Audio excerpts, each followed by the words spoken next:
Hello friends, फरायबाय Bodo Job Info YouTube चेनेलाव दिनै 5 तारिख मेनि 5 तारिख दा फाइनाली आसाम स्टेटआव गोदान सरकार आरो लोगोसे गोदान CM एबा गुबुन गुबुन MLA सीट सोर देरहाखो बिनि सायाव लेटेस्ट आपडेट सफैबाय खबर सफैबाय जे गासैबो रिपर्टआ सफैजोब्बाय गोदान CM एबा लोगोसे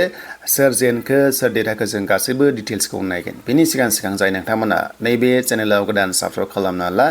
जाहाथे लेटेस्ट आपडेट नोंथांमोना बर' रावजोंनो मोननो हायो आरो जायफ्रा स्टुडेन्टसफोर दङ नोंथांमोना बयबो ग्रेड 3 ग्रेड 4 आरो लोगोसे आसाम पुलिसनि एक्साइजनि थाखाय रेडि जादो मानोना नोंथांमोननि इन्टारभिउआ जासिगोन गोदान सरकाराव थाबैनो खोथा होनाय बायदि थाबैनो जासिगोन आरो लोगोसे आसाम स्पेशल टेटआबो एग्जाम कन्डाक्ट जासिगोन मानोना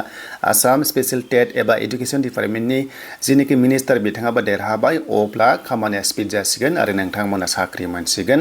आरो एडुकेशन सेक्टराव गासै 50,000 GT PGD LP खौ लानानै साख्रि होगोन बिथांमोना बेखौ एनाउन्स खालामखादोंमोन दा फाइनाली फैगासिनो लोगोसे एडिआरइ 3.0 आरो लोगोसे गुबुन भेकेन्सि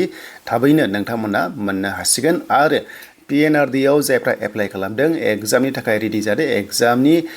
कन्डाक्ट खालामनायनि माखासे सिलेक्शन कमिटि खालामसिगोन बारा गोबाव गैला मानोना मिनिस्टार पस्टखौ खांनाय लोगो-लोगोनो MLA खांनाय लोगो-लोगोनो एग्जाम कन्डाक्ट खालामसिगोन मानोना मन्थ्रिफोरखौहाय आरो MLA फोरखौहाय सिलेक्शन कमिटियाव चेयारमेन एबा जिनिखि माखासे दायित्व दोननाय जायो बावहाय थाबैनो जासिगोन प्रसेसा बेखायनो बयनिसिमबो खोन्थाखाबाय थाबैनो नोंथांमोना रेडि जादो ग्रेड 3 जा एबा ग्रेड 4 जा दा गोबाव खालामा जोङो पर्टेलाव थांगोन बेनो जाबाय आसाम MLA विनार लिस्ट सोर देरहाखो जों बेखौ दानिया नायनोसै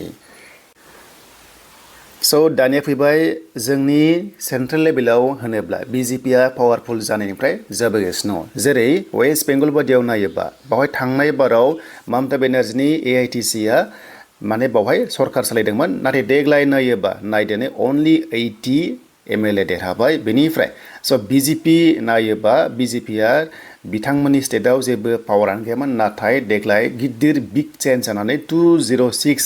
मार्जिन लिड लानानै देरहानानै थ' बिथांमोना सरकार दाबाय बेनो जाबाय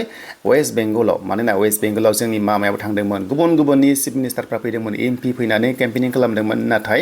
गोबांथार बेनो माने गोहोम खोख्लैनानै स' सरकारखौ चेन्ज खालामबाय दानिया जों आसाम थ' आसामाव जोंहा दंमोन गासै 126 आव नायदो BJPआ गाव हारसिंनो BJPनि केन्डिडेटआ 82 जन देरहाबाय जेराव 64ल' नांगौमोन हारसिं सरकार दानोबा नाथाय बिथांमोना 82 जन दायो BJP हिसाबै देरहादों आरो नाथाय बेखौ नोजोरबो BJP बाबो बावहाय खायसे काउन्सिलनिफ्राय BJPनि केन्डिडेट हाबना दं जेरै अरुप कुमार दे थाबाय टंलानि थाबाय जेनेबा हमना ला बिजनि थाबाय टंलानि थाबाय करेश्वर थाबाय बेनिफ्राय तामुलपुर थाबाय स' साब्रै BJPआ बावहाय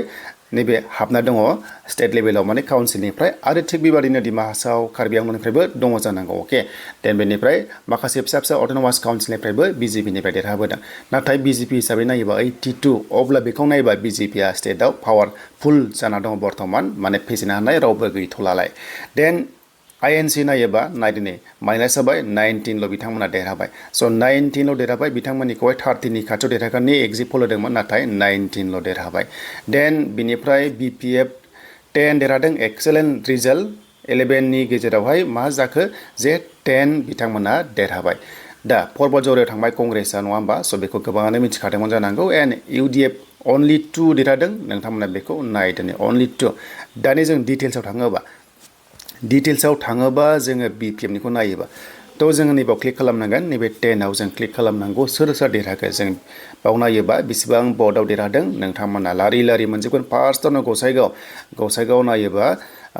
गसाइगाव इलेक्शना जाहैबाय सबाराम बसुमतारी देरहाबाय बेनो जाबाय 22,977 मार्जिन भटआव आरो दतमायाव नायोबा Rabiram Narzary education department EM बिथाङा देरहादों 24,000आवहाय सामथिंखौ आं बारा बुंला दा बिथाङा नैबे मिनिस्टार मोननाय चान्सआ दङ सिनियर हिसाबै देन बेनिफ्राय जोङो मिनिस्टारखौ जों नमिनेट खालामनांगोन बेनि गेजेरजोंनो क'क्राझाराव नायोबा सेवलि बिथाङा देरहादों आरो बिथाङा जाबाय 39,000नि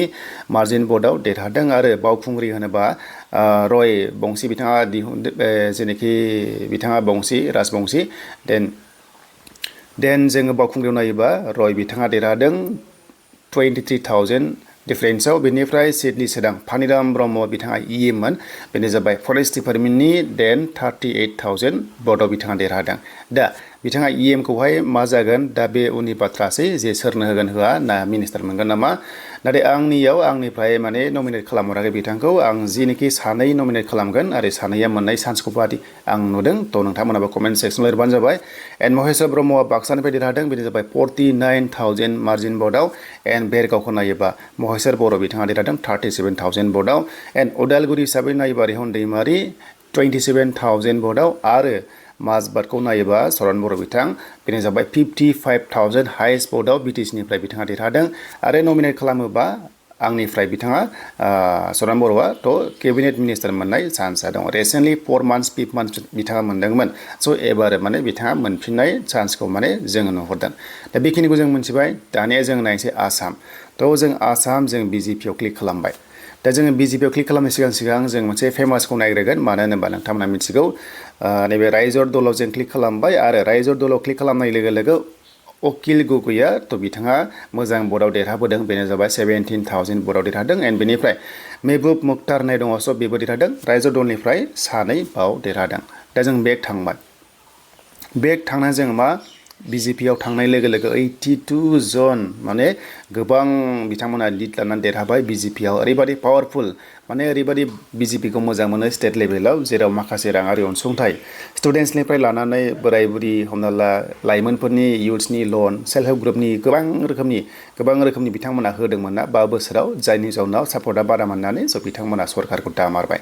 दानिया नोंथांमोना लारि नायोबा गोबां रोखोमनि दङ स' नोंथांमोना नै बेखिनि दङ आरो दा बिजनि होनोबा 33,000 आव देरहाबोदों अरुप कुमार दैया थिग बेबादिनो जोङो नायनोसै दायो जोङो हेमन्त बिथांखौ जों नायगोन जों फेमासखौ नायगोन जों गासैखौबो नायजोबनो हानाय नङा मानोना गोबांथार दं नालाय दा जोङो जालुकबारिखौ जों नायगोन अके दा जोङो जालुकबारिखौ नायनोसै दा जोङो बिथां मानिखौ जों नायोबा बेनो जाबाय जालुकबारियाव स' हेमन्त बिश्व शर्मा बिथाङा देरहादों नायदिनै स' नोंथांमोना 89,000 डिफारेन्सआव देरहादों माने हिउज मार्जिन भटआव बिथाङा देरहादों 89,000 भटआव देरहानाया एकदम माने सोमोनांथाव टटेल भटआ 1,27,151 थ' बिथाङा प्लास जादों थांनाय बाराव बिथाङा 90,000नि बारा मोननो जानांगौमोन दायो नायबा स' बिथाङा गोबांथार मोनदों दा नायदो नै ओरैबादि पावारफुल बिथां आरो लोगोसे CMआ दाना सोर जागोन दा CMखौ गोबां सोंनांगौ थ' बिथाङानो CMआ थानाया 100% चान्सआ दङ मानोना बिथांनि लिड लानायावनो BJP-आ माने मोजां सिट्स देरहादों अब्ला CMआहाय थ' बिथाङानो जानाया कनफार्म बादि कन्डिसनाव दंखायो दानिया अखिल गगৈ बिथांखौ मानिनांगोन मानोना बिथाङा माने देरहागोन होनना बुंखादोंमोन दा थ' बिथाङा देरहामारबाय थ' बिथाङाबो गोबां माने पटेनसियेल दङ बिथाङाबो गुन दं क्वालिटि दङ गावनि एरिया LAC वेस्टआवहाय स' बेखायनो बिथाङा देरहाबाय दा UPPL हिसाबै नाथाय बिग लस UPPL हिसाबै 0-0 देरहाबाय एक्सुवेलि मोननै देरहागोनखौ गोबांथार आसा खालामदोंमोन एक्जिट पलाव नाथाय मोनसेबो देरहायासै जानांगौ बिथांमोना जोबोर माने सिङावहाय गोरोन्थि मावदों जायनि जाउनाव दासिमबो रायजो राजाफ्रा गनायनो हायाखै दा जियानो जा जिखुनु जाया जोंनि BTC-निफ्राय सानै मिनिस्टार मोनोबा जोबोर मोजां आरो जुदि साथाम मोनबाथ' मोजांनि बाथ्रा नाथाय सानैया दासिम आसा दङ आरो नेक्स्ट लेभेलाव लेटेस्ट आपडेट मोनोबा स' नोंथांमोना बड' जब इनफो इउटुब चेनेलाव मोनगोन बेखायनो साबस्क्राइब खालामना ला जाहाथे लेटेस्ट साख्रिनि आपडेट नोंथांमोना मोननो हायो